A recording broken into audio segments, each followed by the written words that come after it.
There's a widespread myth which says that if only we can get rid of the Republicans, get rid of the Tories, get rid of these right-wing forces, we can relax back into normality. And that normality is a democratic progressive state. The democratic progressive state is about as far from political normality as you can get. The default state of centralized societies like ours is oligarchy. An oligarch is someone who turns their inordinate economic power into inordinate political power. It's very rich people becoming very politically powerful. This is why billionaires love Trump. This is why billionaires and multimillionaires love Nigel Farage. It's why they love Marine Le Pen. It's why they love so many of the hard right and far right movements that are rising around the world, because they deliver for them. They accelerate the transformation of democracies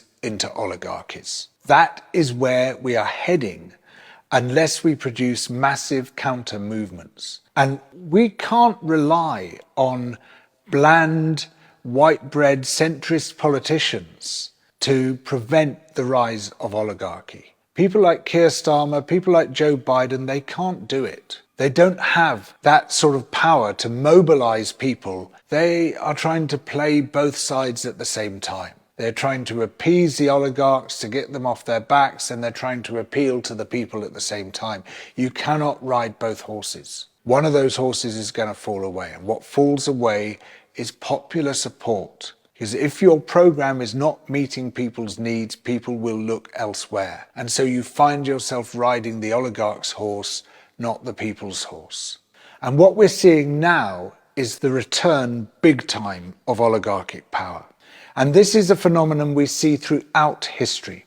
And every so often, that oligarchic power is rolled back, but then it gradually begins to gather again and starts to return, unless you are struggling sufficiently against it. There's a very brilliant and very depressing book called The Great Leveller by Walter Scheidel, a very impressive historian, who says that there are only 4 forces which have ever destroyed rampant inequality, in other words, oligarchy, in human history. One of them is total war, one of them is total and violent revolution, one of them is state collapse, and one of them is massive plague. And what he's shown is that in the wake of those things, which can often destroy the power of wealthy people, you can build much more easily a more egalitarian and democratic society. We can see that so much of what we have benefited from has been the result of the 2 world wars in the 20th century, that to a large extent they destroyed the wealth and power of the uber-rich class, of the oligarchic class, partly because they needed to mobilize resources on a massive scale in order for countries to fight those wars and create a sort of warfare state which requisitioned goods from very rich people, which raised taxes massively. Taxes in the US rose to 94% on the top rate of income tax, in the UK to 98%, and it stayed at that level till well after the war.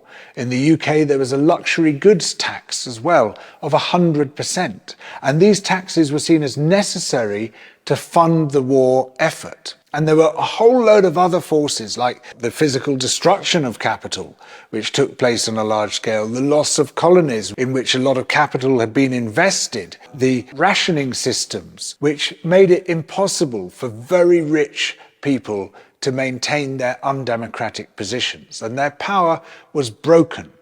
And following the war, amongst many of the major combatants, the warfare state became a welfare state. And the measures which were used to fund the military economy were then used to fund a civil public service